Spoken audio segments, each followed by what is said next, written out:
Yeah, I got it. Perfect. Thank you. Okay. See if it'll let you. Can you let everybody in, Carlos? Yes. Thanks.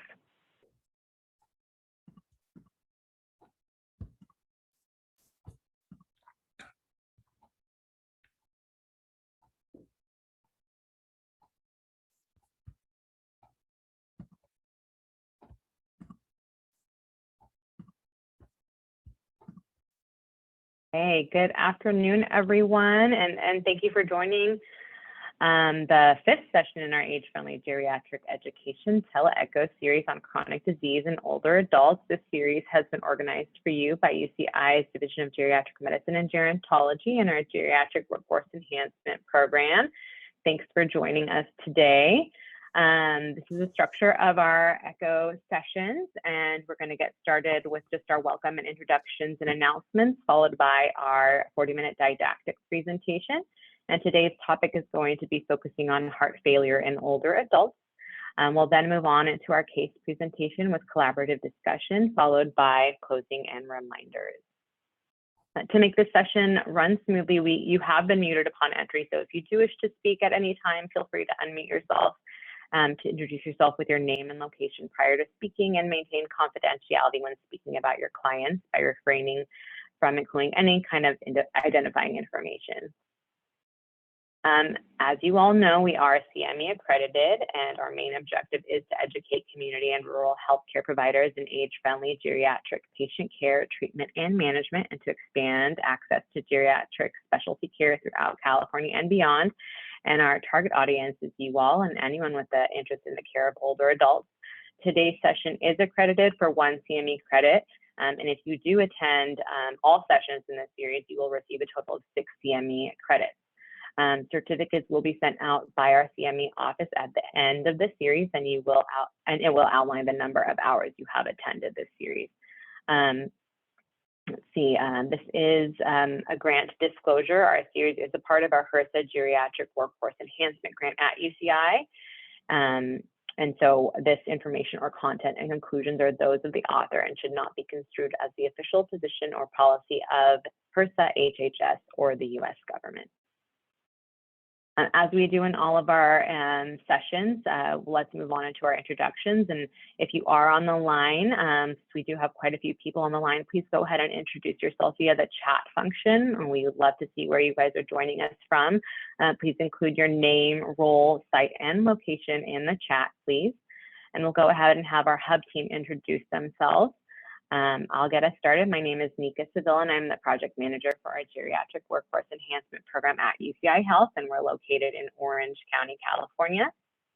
And I'll have the rest of our hub team go ahead and introduce themselves. Dr. Gibbs? Yes, great to see you all here. I'm the Chief of Geriatrics here at UCI Geriatric Medicine, so thank you. Thank you, Dr. Sagal. Hi, everybody. I'm Sonia Sagal. I'm a geriatrician and clinical professor at the University of California, Irvine. Welcome. Thank you. And Dr. Gerbich is not here today. And Dr. Campbell? Hi, everyone. I'm Sarah Campbell. I'm a family nurse practitioner and clinical professor here at the Sue and Bill Gross School of Nursing at UC Irvine. Thank you, Dr. Campbell. And Dr. Lee is our guest hub team member today and presenter. Dr. Lee, can you introduce yourself, please? Hey everyone, I'm Andy Lee. I'm one of the heart failure cardiologists over here at UC Irvine. I'll be giving this talk in a little bit. Wonderful to have you here with us today. And Carlos. Happy Friday, everyone. My name is Carlos Garcia. I'm the data analyst for a geriatric workforce and talent program here at UC Irvine. Welcome. Thank you. Looks like we have quite a few people on the line from all over the place. So thank you all for joining us today. And we have a lot of great content for you today. So we'll go ahead and get started on our didactic presentation on heart failure in older adults. So I'm going to stop sharing my screen and let Dr. Lee share his. Go ahead, Dr. Lee.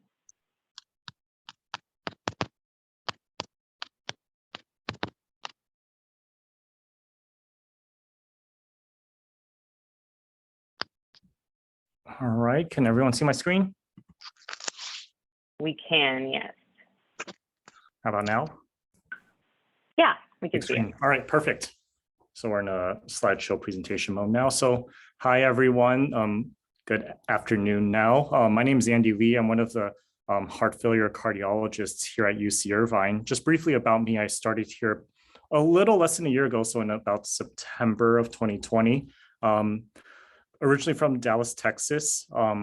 Did my undergrad at UT Austin, did medical school at UT Houston, and then I've done several different residencies and fellowships. Now I did my internal medicine over at LA County USC, went back to Dallas at Baylor Scott and White for general cardiology, most recently coming from the University of Washington for an advanced heart failure and transplant fellowship. So overall, I'm a bit well-traveled, but I'm very happy to be here. I'm coming to you live now from Pavilion 4, so I apologize in advance for all of the background noise.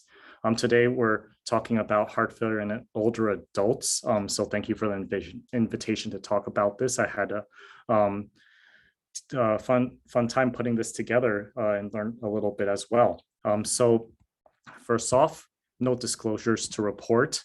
This is the outline for our talk here. First, we're going to talk about epidemiology and pathophysiology of heart failure. Second, we're going to talk about frailty. This is probably a topic that you all know much better than I do, but I'm going to give a stab at it. Third, we're going to talk about chronic heart failure management considerations, and then we'll talk about new and upcoming developments as well. So briefly, heart failure epidemiology and statistics. So as we know, about 2% of the population in all developed nations mostly, but in the United States as well, have heart failure. So in the United States, the figure is about 6.6 million people. So this leads up to about 1 million hospital discharges annually and is associated with about a little less than 500,000 deaths a year. So overall, very prevalent condition, pretty high mortality condition as well. It's expensive to our system, costs a United States system about $30 billion annually. So overall, this is a big point of emphasis here, Overall, 1 in 5 lifetime risk of developing heart failure. This is from the Framingham studies published back in the early 2000s, but overall, there is a pretty high lifetime risk of developing heart failure. And, whether when you adjust it for all of the other variables, it's mostly driven by antecedent MI as well as hypertension. With the population getting older, more people are surviving antecedent MIs. People are now getting cancer, which is curable, but they're getting a lot of cardiotoxic agents. Certainly, we're going to see more heart failure developing within this population. So again, just to emphasize this, as adult patients age, they're more likely to develop heart failure. And overall, once someone's over 80 years of age, there's quite a bit of heart failure there. Again, we're just going to see this and we're going to need to become more familiar with how to manage these patients. And overall, we want to reduce heart failure hospitalization. And inevitably, these heart failure patients do get admitted into the hospital and need IV diuretic therapies. Unfortunately, with hospitalization, it's associated with poor outcomes. This is looking at international heart failure registries, Optimize it here as well as some of the European registries as well. And here we see that overall, this fact is maintained that once there is a heart failure hospitalization, there's a substantial risk for death within 1 year, as well as a fairly high risk for death within the hospital. Rehospitalization is common as well. Again, looking at our Medicare VA database, ADHERE registry, as well as the European registries, heart failure rehospitalization is very common.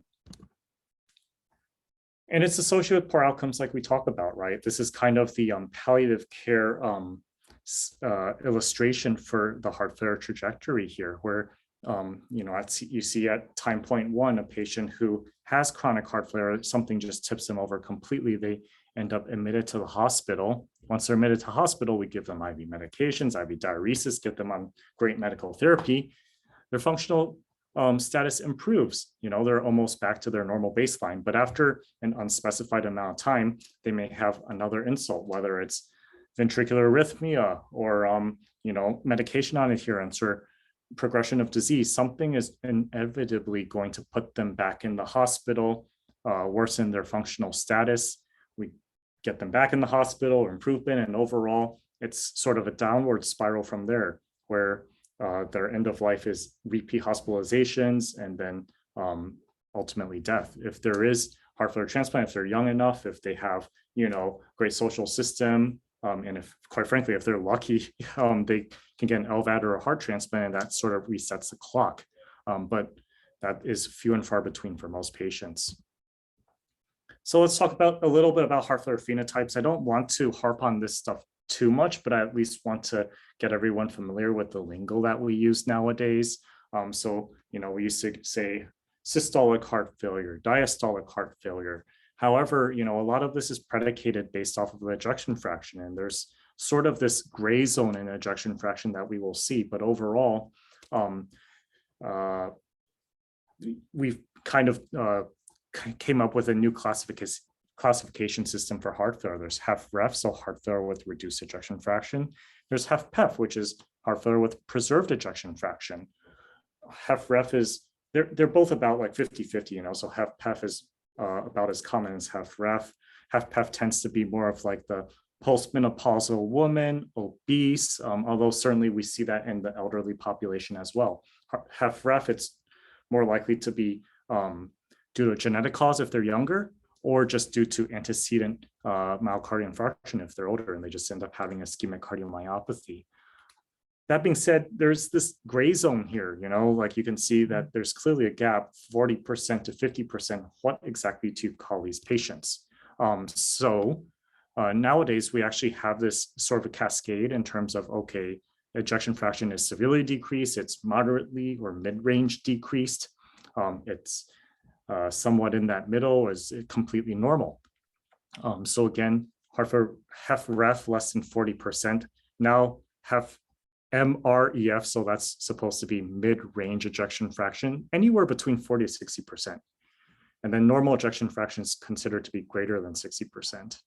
HFpEF can be that entire range. So overall, there's a lot of heterogeneity there and a lot of different disease processes. Briefly about the pathophysiology, right? Heart failure is a systemic disease. It's a chronic condition.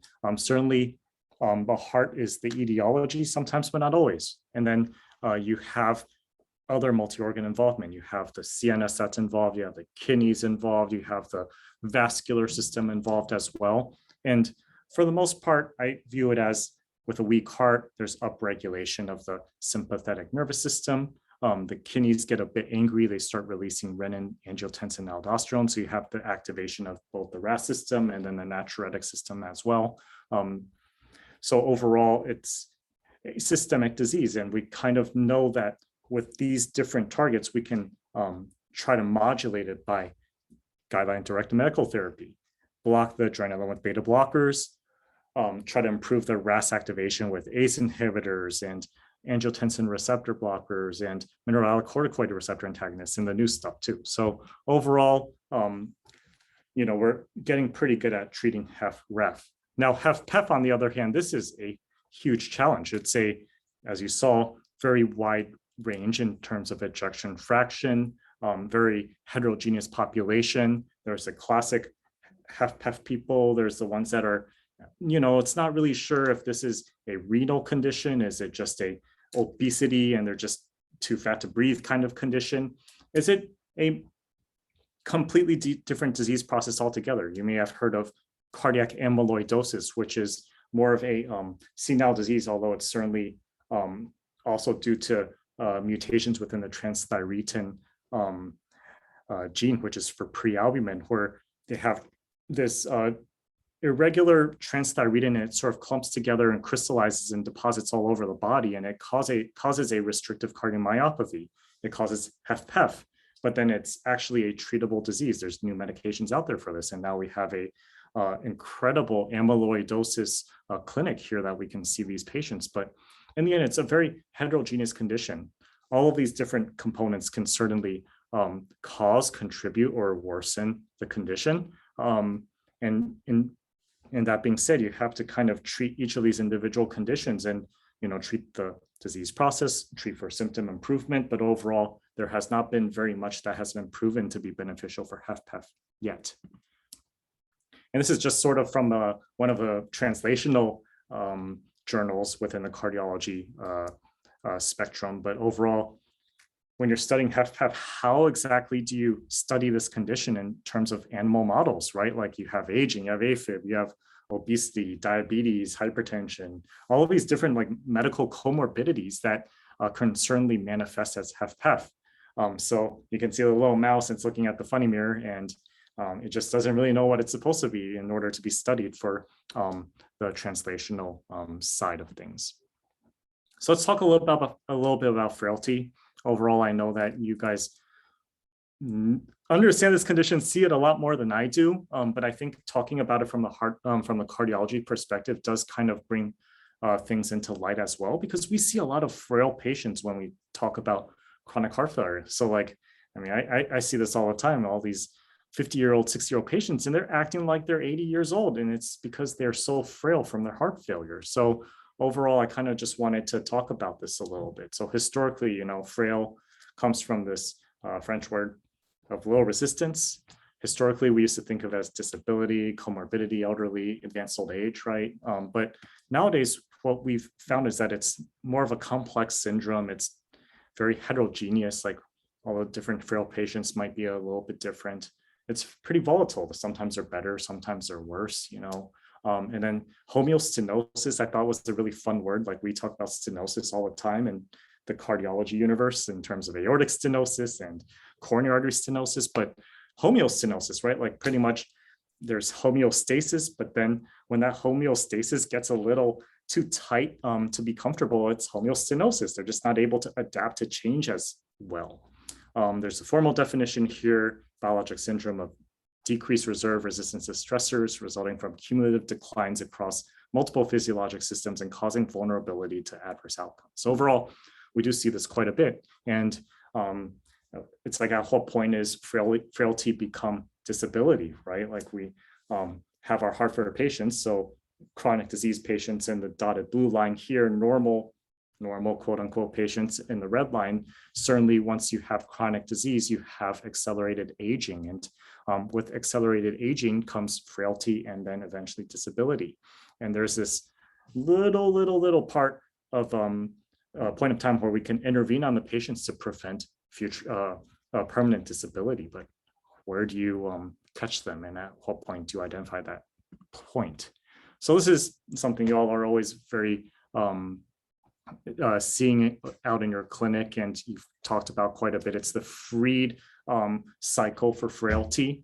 So overall, as we know with frailty, you see sarcopenia, you see chronic undernutrition, you see decreased skeletal muscle, worse functional status, slower gait, eventually not able to get up on their own to walk.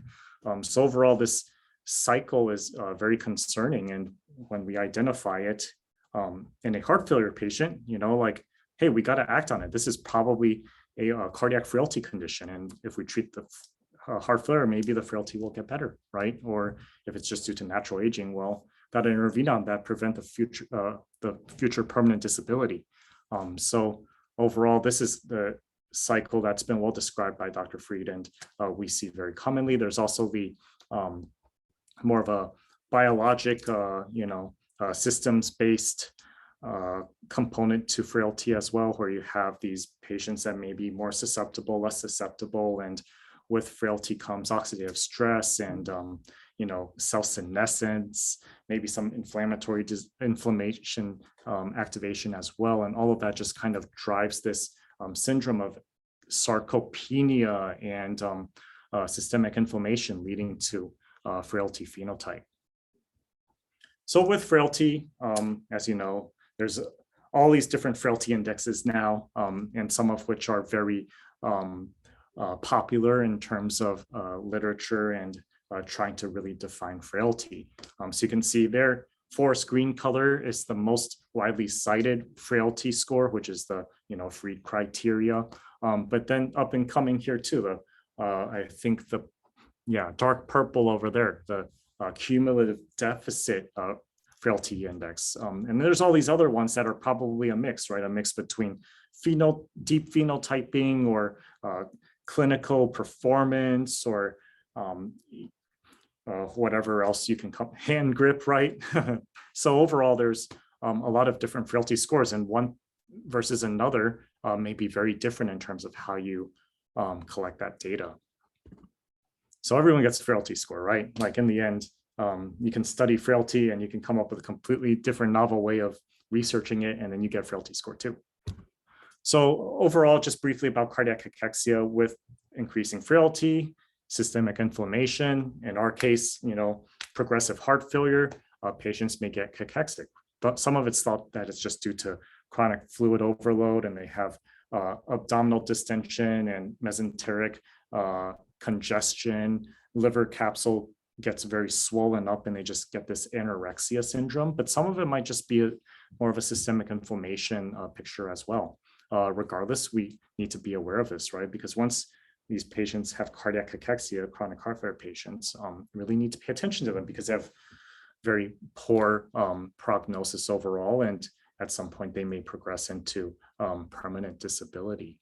And this is the diagnostic criteria for cachexia in general. There's not a great formal definition for cardiac cachexia, but we just sort of watch out for it, right? So sarcopenia, decreased body mass index, decreased muscle strength, fatigue, anorexia, low body mass, and then systemic inflammation. Overall, things that we're very used to seeing. So again, this is sort of the pathway that combines heart failure and frailty, and then frailty phenotype, right? So decreased cardiac output, increased adrenaline, increased sympathetic activity, RAS activation, congestion. All of this sort of drives that frailty phenotype. Okay, now let's talk more about the HFpEF, HFrEF thing, right? Like we see HFpEF, we see HFrEF. We have clinical trials that have investigated medications to see what's beneficial and what's not. These researchers actually did a very interesting thing where they took one of the landmark studies for HFpEF, which is called the TOPCAT trial. This looked at spironolactone and the effect of spironolactone on HFpEF.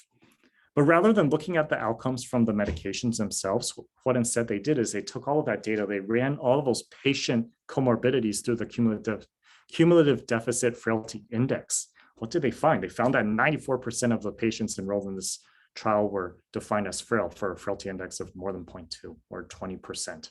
Okay, so overall, we can prove here that with HFpEF, a lot of them are frail as well, and kind of targeting the frailty in addition to targeting HFpEF would be equally important. At least that's what the hypothesis may be. Here's HFrEF. Similarly, they conducted a similar study with Paradigm HF, also conducted a similar study with Atmosphere. Atmosphere was one of the more antiquated trials looking at aliskiren, which is a direct renin inhibitor. Looking at frailty index, again, they saw that substantial proportion of the patients that were enrolled in this trial were also very frail. These are the predictors for frailty: older age, female gender, worse functional tolerance, diabetes, etc. So overall, with frailty, mortality was worse, and it's very prevalent within this condition. So now, how do we medically treat these patients, right? It's very hard to conduct clinical trials in this population in general because prognosis is so poor. Some people have taken a stab at it. Some even have taken a stab at it with randomized controlled trials. But this was one from a while back, almost 20 years ago now. It's called Time CHF. What they did was they looked at targeting N-terminal pro-BNP. We're used to seeing BNP here. We don't have the machine for NT-proBNP, but it's a pretty useful biomarker. At least it was thought to be so back when they were conducting this trial. And they looked at trying to target lower NT-proBNP levels by up titrating and escalating medical therapy to see what their outcomes were. Here's the top line result. The European Society of Cardiology, they kind of exaggerated it a little bit, right? But they said elderly heart failure patients do not benefit from intensive medical therapy. This is using NT-proBNP guided therapy. But let's dig into the data, right? Because overall, what did they do in this trial? What they did do in this trial was they enrolled about 500 patients with impaired functional status, advanced age. So advanced age defined as more than 60 here, a heart failure hospitalization within 1 year of enrollment, as well as an NT-proBNP of more than twice the upper limits of normal. Okay, they excluded the patients that had a inciting event, so essentially ACS with recent revascularization, or if they had valvular heart disease, or if they also had some other comorbidity, high BMI, CKD, or poor life expectancy. They defined their endpoints as all-cause hospitalization, free survival, as well as quality of life. And then they defined the interventions as such here. Intensive care being a target NT-proBNP of less than 400 for age 60 to 74, and then less than 800 for those greater than 75. And then standard care just being symptom-guided, guideline-directed medical therapy. I guess for those of you who practice here at UCI, NT-proBNP, it's about 3 times of the BNP assay that we use. So, for us, we usually use BNP of about 100. So for that, it'd be an NT-proBNP of about 300. So you can see here that between the two groups, intervention and control, relatively similar groups, okay? But overall, let's take a look at this in more detail too. Pretty bad ejection fractions of about 30%, very elevated NT-proBNP levels, not much severe CKD, age about 75, 80. So overall, pretty well-balanced trial here. And then they looked at the 2 different intervention arm versus control, right? And what they saw is that overall, these patients, whether they were on the intervention arm or on the symptom guided arm, they were on very good medical therapy, so they're all on their RAS inhibition, they're on their beta blockers, they're on their spironolactone as well, some of them. And then overall, their loop diuretics didn't change a whole lot. So overall, they were getting pretty good care regardless of which arm of the trial they were actually in. They found some interesting stuff here as well. So pretty much, even though they didn't meet their primary endpoint, what they did see is that when you split it up between age 60 to 74 versus age greater than 75, there is a benefit to quote unquote intensive titration to an NT-proBNP level. So overall, maybe their cutoffs are just a little bit off, or maybe with advanced age, there just isn't as much of a benefit to escalating therapies because of other comorbidities and things. But it certainly helps us understand that these 75-year-olds, they were still on pretty good medical therapy, so it certainly is a potential benefit. So this is from the latest iteration of the heart failure guidelines. I just highlighted the salient points here because it's a lot of words, but overall, like with older adults, there isn't as much data, but there is some data. So because of that, we should be cognizant about how we're making those recommendations. Overall, they should still be on ideal guideline-directed medical therapy if they are tolerating it without any adverse reactions. And then we don't really have to push the optimal doses if they're able to tolerate it. If there are some other symptoms that we can certainly use to justify escalating their medical therapy, go for it. But at the same time, we don't need to be too aggressive in escalating it. Excuse me. Also, just kind of like weighing goals of care and how they're feeling, kind of looking at the holistic context of the patient, I think is a pretty good way of putting it. It's not really a recommendation I would write out, but at the same time, holistically, hey, we got to see how they're doing and try to make sure it aligns with their goals of care. Deprescribing is reasonable, if it does align. This is just from the latest iteration of the heart failure guidelines as well. Y'all are competent providers, so I don't need to get into all of the nitty gritty in terms of why do we need this or that, but I kind of just wanted to let you all know that they've updated the heart failure guidelines. So this is kind of what we expect to be doing with our patients regardless of age. Certainly if they are very frail or there's some other reason to not be as aggressive, and certainly we don't need to follow it. But at the same time, this is the information that's available. ACE, ARNI is Entresto, which is one of the new heart failure medications. It's a combination of valsartan and sacubitril, which is a neprilysin inhibitor. And it works pretty well for systolic heart failure nowadays. And it's actually been approved for diastolic heart failure too. You have your beta blockers, and then you have mineralocorticoid receptor antagonists.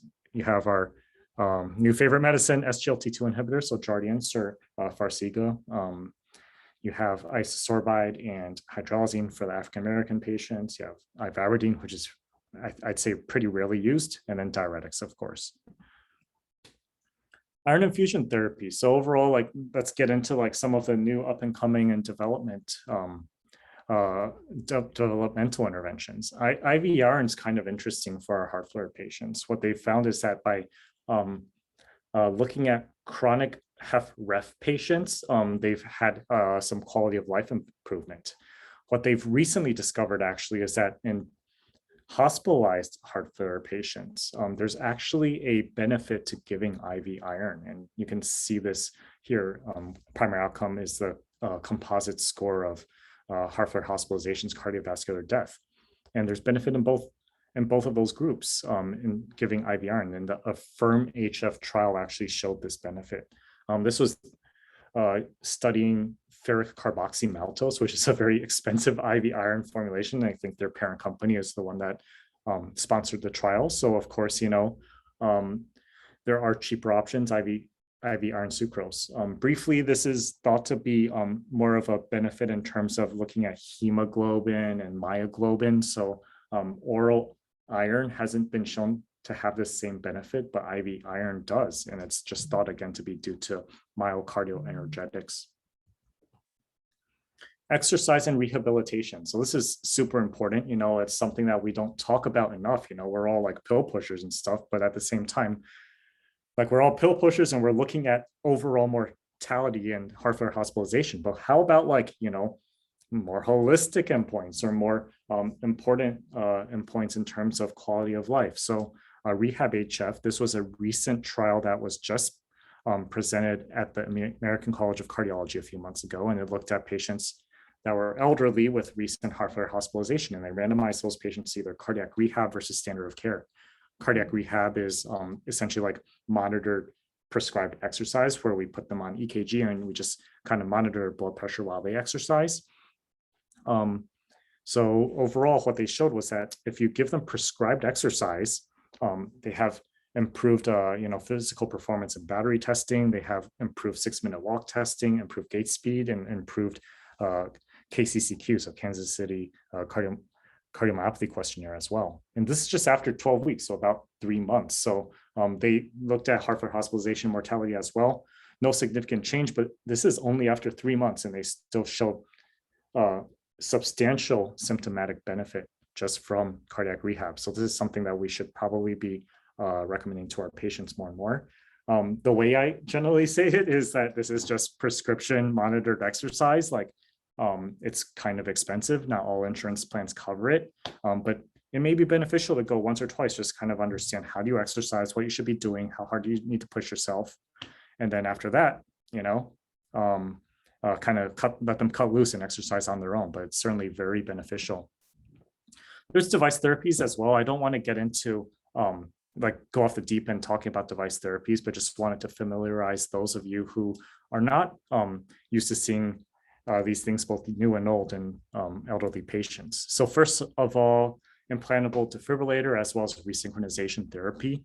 Each of them are incrementally beneficial in terms of improving mortality. However, the interesting thing about cardiac resynchronization therapy is if they have a left bundle branch block, so their right ventricle contracts before their left ventricle, and if there's a substantial delay in the setting of low ejection fraction, cardiac resynchronization has actually been shown to be beneficial in terms of not only symptoms, but also longevity and reducing their incidence of having sudden cardiac death. Just despite not even having a defibrillator, resynchronization pacemaker still carries that same benefit. So this is a top-line outcome from the companion trial, which was published years back. And again, shows that overall there is some benefit with just resynchronization alone. And then if you add a defibrillator to it, there's even more benefit. And it's all better than just optimal medical therapy alone. That being said, we need to talk about elderly population, goals of care. They don't want to be shocked to death. So certainly nowadays we use more of a shared decision-making model. So if you Google like shared decision-making, American College of Cardiology for ICDs, it gives a patient a nice resource to determine if it's the right thing for them or not. Regardless about ICD though, resynchronization pacemaker may still be beneficial. This is a this is from commercial like the industry, like a commercial slide, but overall this is emphasizing for patients who have heart failure, regardless of ejection fraction, they may have built up in their first their left ventricular end diastolic pressure, and then their left atrial pressure, and then their pulmonary artery pressures, and then finally they may have full like leg swelling, total body swelling, heart failure phenotype. But all of those hemodynamic changes happen and they precede the symptoms, right? So overall, there have been pushes within industry, and we can do this too, in order to try to identify those hemodynamic changes before they manifest clinically. So this is looking at the wireless pulmonary artery pressure sensor. The commercial name is called the CardioMEMS device.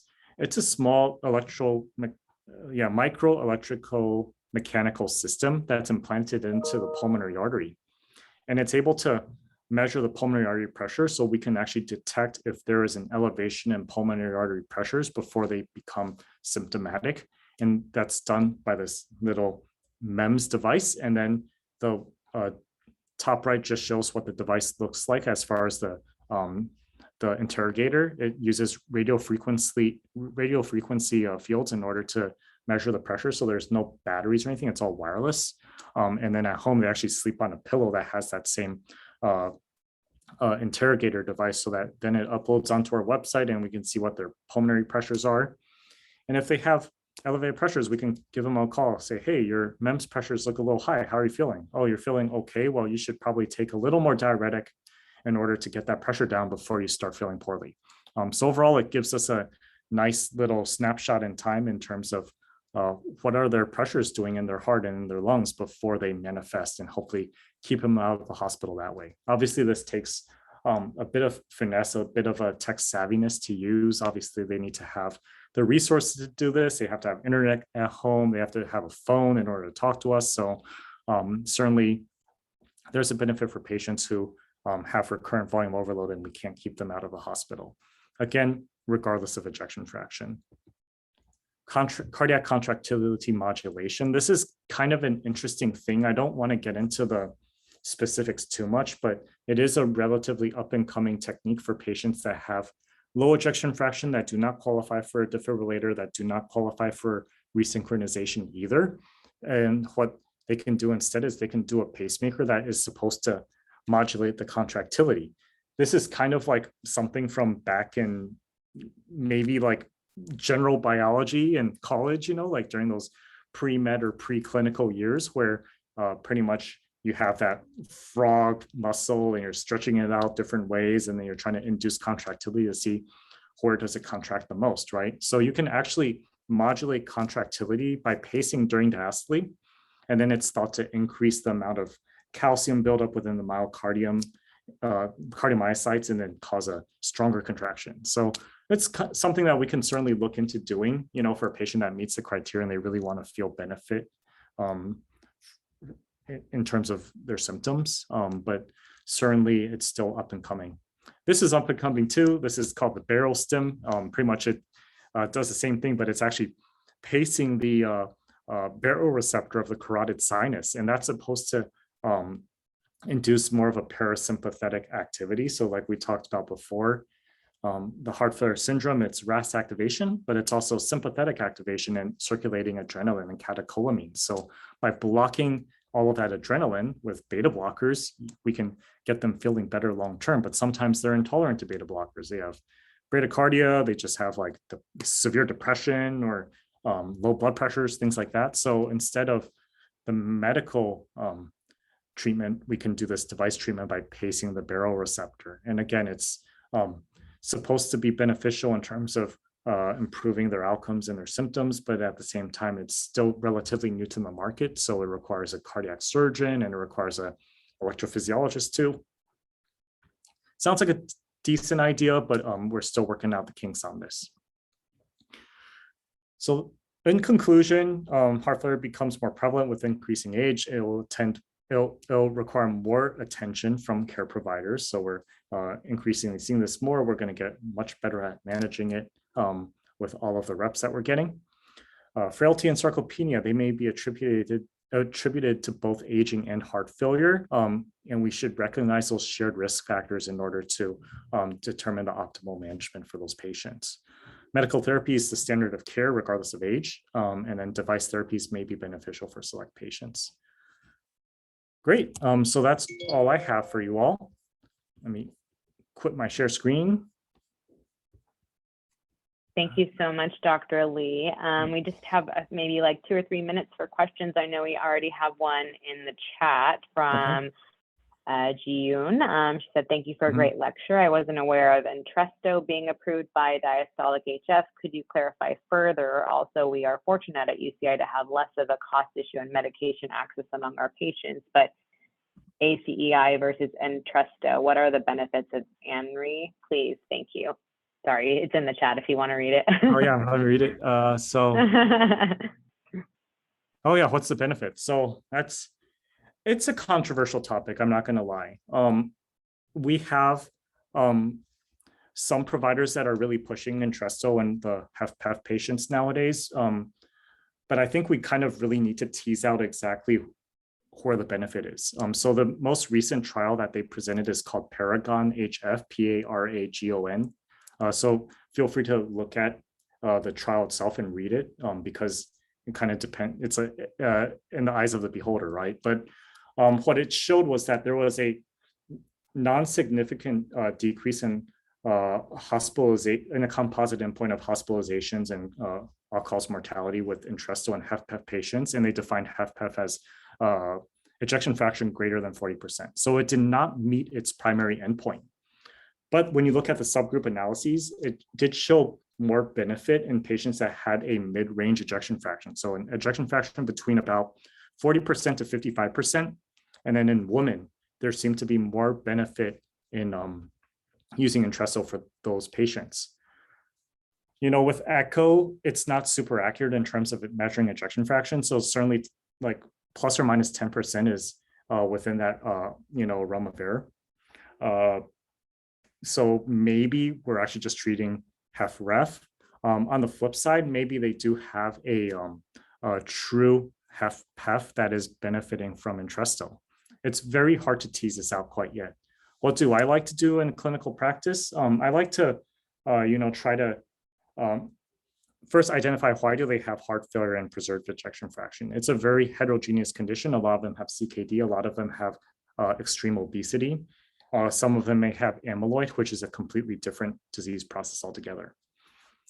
Once we kind of treat those, relevant risk factors, if they do have volume overload, I try to get them dry. I try to control the blood pressure. If they have high blood pressures, then certainly Entresto may be beneficial. It's hard to really know where that benefit is, though. I guess I wanted to bring up another medication, SGLT2 inhibitors.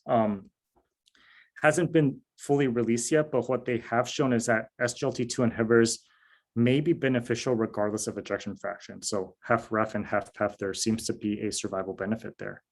Empagliflozin, which is Jardiance as the brand name, they are about to announce the results of Emperor Preserved. And this looks at HFpEF patients receiving empagliflozin regardless of their diabetes status. So if they have diabetes or if they don't have diabetes, they studied Jardiance in these patients, and they did show a overall benefit in their top line result. So we're going to see those results soon, I think within the next few weeks at the European Society of Cardiology. And then I'm sure within months from now, we will see indication for SGLT2 inhibitors with HFpEF. So keep an eye out for that. I think that there is benefit there. But certainly right now, HFpEF is not an easy condition to treat. Thank you so much, Dr. Lee. We're out of time for questions, but if anybody else has questions for Dr. Lee, you're more than welcome to put them in the chat, or we can get to them at the end of the session. So thank you so much, Dr. Lee, for your wonderful didactic. We'll go ahead and move on into our case presentation. We hope you can stay on for it. Dr. Campbell, we have our case here. You want to go ahead and get started with that? Sure. And this case I was interested to bring up because this is a patient that I saw just as things were ramping up in the pandemic. So as we were transitioning to more telehealth visits, I saw this patient in the same day clinic. So we were really trying to limit the amount of patients we were seeing in person, but this was certainly a case that, you want to get your eyes and ears and hands on those and stethoscopes on those heart failure patients. So go ahead, next slide, please. And this patient, we'll call him Emil to protect his identity. He's a 68-year-old male who presented to the same day clinic here on campus. And we have a great triage team in our same day clinic here. We have a group of nurses and LVNs who are able to really tease out which patient should be seen. And again, as we were limiting our in-person patients, this was a patient that they knew needed to be seen, but his chief complaint was that his legs were swelling up. It had started a couple of weeks ago, but was noticeably worse in the past couple of days. He had a past medical history of hypertension, hyperlipidemia, and type 2 diabetes. And his meds that he was currently taking per his report were lisinopril, atorvastatin, metformin, and no known allergies. He had a social history of drinking a couple of beers on the weekends, family history positive for hypertension, and mom had type 2 diabetes as well. Next slide. So this was his review of system when he presented, just, felt kind of tired, denied fever, body aches and chills, no dizziness, vision changes, headaches or focal deficits, denied chest pain, palpitations or racing heart, but did feel a little short of breath just with walking upstairs or other strenuous activities. So he wasn't short of breath with routine activities or ADLs or at rest. And he denied orthopnea, cough, hemoptysis, or wheezing. But his appetite, he did say the past couple of days he wasn't as hungry. He didn't say he felt bloated, but he is overweight. He did report, though, the edema, and he couldn't wear his regular shoes was something he noticed. So he was having to wear slippers now. His feet hurt a little worse than usual. So I asked him about that, and it seemed like he was reporting that he did have a little bit of neuropathy, but no open wounds that he's aware of, no warmth, weeping, drainage, or any kind of fluid, from his legs. Go ahead, next slide. These were his vitals. So as you can see, his blood pressure is running a little high. He doesn't take it regularly at home. His SAT's 97%. So he is, just in that, category 1 obese, just 30.4 BMI. So obese, well-developed. He didn't appear to be in acute distress, but he did have mild JVD that was noticeable, no carotid bruit or thrill. Did have some faint crackles in the right base, but was comfortable. His heart rate was regular rhythm and rate, no murmurs, gallops, or rubs, and no extra heart sounds, but he was a little obese. His belly was kind of where he carried most of his excessive weight, but it was soft, non-tender, no appreciable hepatosplenomegaly, and no aortic bruits or thrills, no palpable masses. But he did have 2+ pitting edema. So in his feet and his ankles, kind of up to about a third way up his shins, but not extending past that. But his legs were warm, dry, and intact. I couldn't see any wounds. And so next slide. So I did kind of do some digging in his chart. Again, this is a patient I don't know. I'm in the same day clinic. And his EF that I could see from about a year prior was 40. His EF was 45 to 50. He had mild concentric LVH and had some RA dilation. The EKG in clinic that I did showed sinus rhythm 92. He had a left bundle branch, no ST changes or active PEEP, and this was consistent with previous EKGs. We ended up doing, because it was slower, right? At this time, the beginning of April last year, we didn't have a ton of people walking in. So I was able to do a stat chest x-ray and get results, a wet read pretty quickly. And it showed an enlarged cardiac silhouette. The right crackles that I was hearing was just basilar atelectasis, luckily. No evidence of effusion or acute pulmonary process, cardiopulmonary process. I did order some stat labs, and these didn't come back right away, but just, you know, for your information, his BNP was 262, his CBC was unremarkable, and this is his chem panel. And his creatinine clearance luckily was 96. I didn't get his A1C and TSH until the next day, but so I'll ask you a few questions. So this is kind of how he presented. Again, pretty stable. And I felt comfortable treating him in an outpatient setting, and I wanted to, right? We want to prevent hospital admissions. We wanted to prevent him having to go to the ED. And go ahead and click back. You guys saw his meds, so go ahead and click the next question. So what information would you want to know from this patient? What are we missing here? What else would you want to know, I guess, is my question.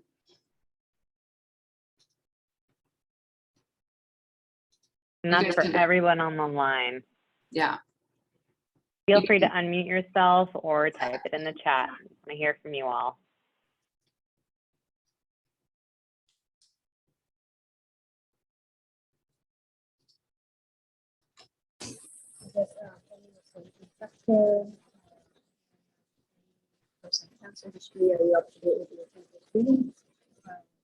Anyone on the line? What kind of information do we need from this patient?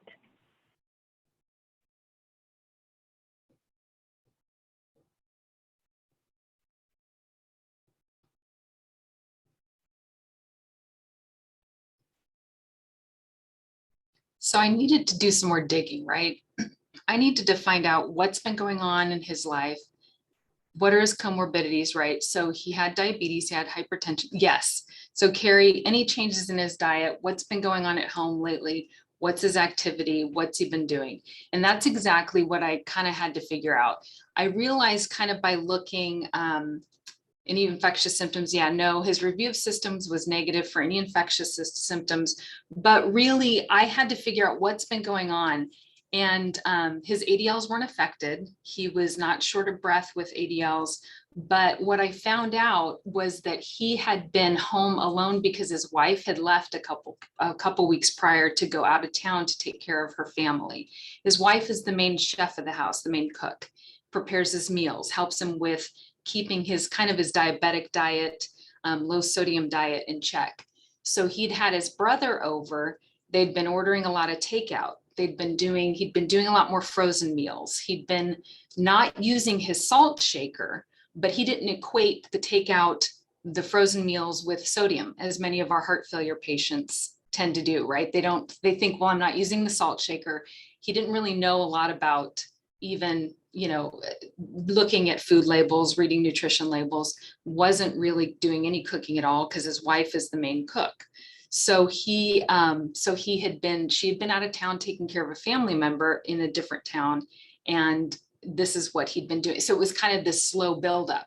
And so remember I had said he'd kind of started noticing the swelling, but it just the past couple of days, it kind of blew up and he was like, whoa, okay, what's going on? I can't put my shoes on. So this is kind of what had happened. And this is a patient who really, I noticed, wasn't really getting consistent care. I asked him if he'd ever heard the words, congestive heart failure or ejection. If he knew anything about that, he said no. He'd always heard that he was told not to, to really watch his salt intake. And that's what he told me. I don't use the salt shaker. So that's kind of how, I kind of did some digging at, what's been going on, at home, what are you doing? But he wasn't in acute distress, which, his BNP was obviously elevated, but he was comfortable. So next question. So how would you approach his treatment, given that we're in an outpatient setting? We don't want him to go to the hospital. He seems pretty stable. He's on an ACE inhibitor. He's on, he's on a statin, and he's on, what was his other medication? I believe, oh, metformin. So those are the 3 meds he's on. He's a diabetic, and those are what he's reporting that he's currently taking. Now, what he's been prescribed? Yes, exactly. Agreed. So, I mean, at this point for me, I felt really comfortable, even though, I'm not his primary doctor. And I knew he'd been seen prior at the FQHC in Santa Ana. I felt comfortable going ahead and doing a trial of Lasix. Remember, his creatinine clearance looked good, his potassium, his renal function was good. And I figured just a good trial of Lasix at a low dose would be safe at this point. Are there any other, based on what we know about heart failure and his comorbidities that we're aware of, are there other treatment modalities or things that you think he could benefit from? Anybody else have any suggestions or? Hey, so Yeah. I didn't delve into this in a whole lot of detail on the earlier talk, but this guy is an excellent candidate for an SGLT2 inhibitor. Yes. Thank you. That's exactly what I was hoping someone would say, Dr. Lee. And I actually talked to him about this, because when we talk about deprescribing or multiple comorbidities or complex comorbidities, we're looking for meds that can kind of, we can overlap, right?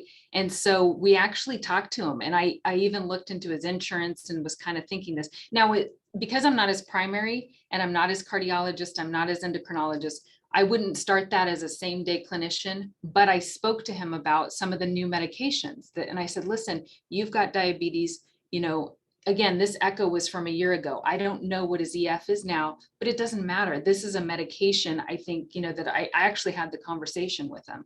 And I said, and Jardiance, I know actually is on the Medi-Cal list. And so I know that Jardiance is one that's pretty well covered, and they have some programs. And I know that even though I know they even have some programs for Medicare Part D, but anyway, so we did talk about it. So absolutely, that's what I had thought about. I didn't initiate that. I was comfortable giving him some Lasix, and we got him scheduled for a follow-up about 3 or 4 days later. At the FQ with the doctor he normally sees, but we spoke about that. So absolutely. Any other questions or suggestions there? But yeah, consult with the dietitian. Yeah, absolutely. And I called his wife. I spoke to his wife on the phone just to kind of, talk to her about what was going on. And we had a really good laugh about it. She was just like, we just had a good talk. And so she was like, okay, we talked a lot about sodium. She'd gone grocery shopping before she left, and she had kind of stocked up the fridge with a bunch of frozen meals, knowing that he wasn't going to cook. But we talked about alternatives. So, but she and I had a really good talk. Go ahead. Next question, Nika. Okay. So we talked about that. And then what's the next? Go ahead and put the next question up there. So how would you classify his HF, just by kind of what we talked about in Dr. Lee's presentation? What would his heart failure be classified by if we talked about HF or EF, if you remember?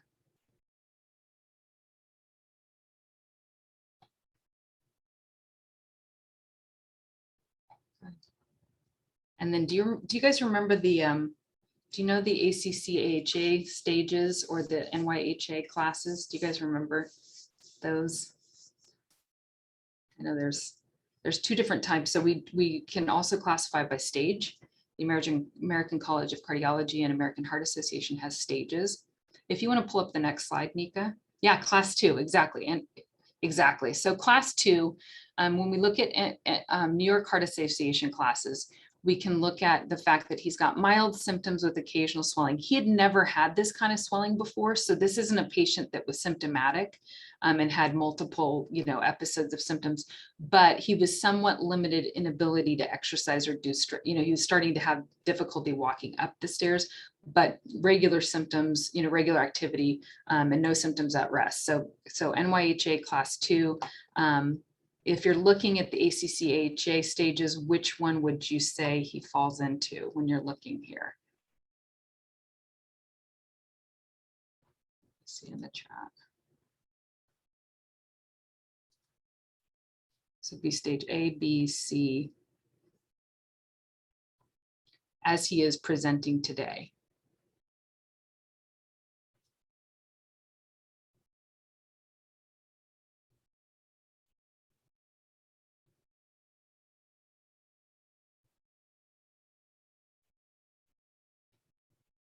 I would say, because since he has current symptoms, I would say probably he's in stage C. However, you know, and he's got some little bit of structural evidence. And the difference between these two, you've got more of an objective findings here, you know, but both we use to do guideline directed medical therapy, which is why it's really kind of important to identify where he's at. It's good to know baseline, okay, where are you today, so that we can identify where he's at and progresses. You know, and he's kind of in that mildly reduced or mid-range, as Dr. Lee, you know, called it, because he's 45 to 50. Again, that's a, you know, that's a range. It could be plus minus, but that was from a year ago. So today, you know, he really probably could benefit from another echo, seeing kind of where he's at, given now that he has symptoms when he didn't have symptoms before. So, okay, I think that's it for me for the case, but thank you guys for participating. If this was helpful. Thank you guys so much. Does anybody have any last minute questions? I know we're out of time for either Dr. Campbell or even Dr. Lee if he's still on the line.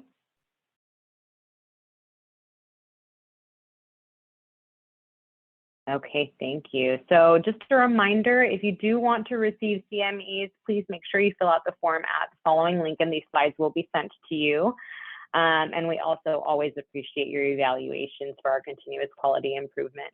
Our next session is actually going to be presented by Dr. Campbell in 2 weeks on August 20th on chronic care management of your older adult patients.